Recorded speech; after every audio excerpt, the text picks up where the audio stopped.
Ruhiy zavq qonuni darsligi. Ko'p odamlar zavqni noto'g'ri tushunadi. Go'yo zavq kuchni kamaytiradi. Go'yo zavq insonni sust qiladi.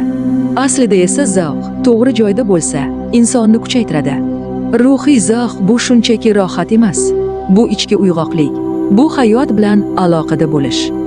Hayotdan lazzatlanish ongning uxlab qolishi emas, ongning tirikligi.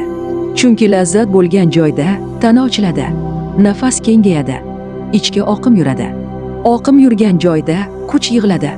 Zavqni man etgan inson go'yo o'zini kuchli tutganday bo'ladi, lekin ichida quruqlik paydo bo'ladi. Quruqlik bo'lsa, ijod pasayadi, yaqinlik soviydi, hayot rangsiz bo'lib qoladi. Ruhiy zavq insonni yumshatadi.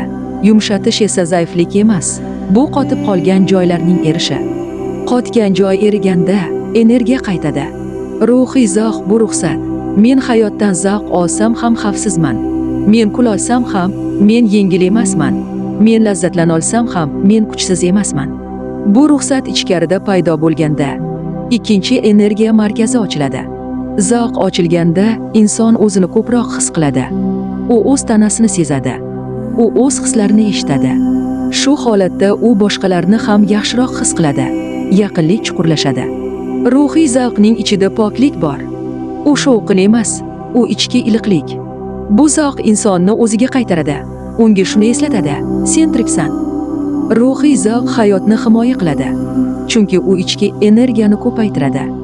Kuchli inson hayotdan zavq olishga ruxsat beradi. U zavqni yashirmaydi. U zavqni ayb qilmaydi.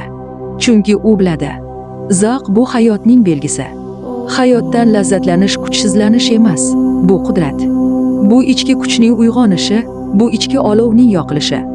Shu sabab zavqdan qochma, uni toza ushla, uni his qil va ichki qudratingni ko'paytir.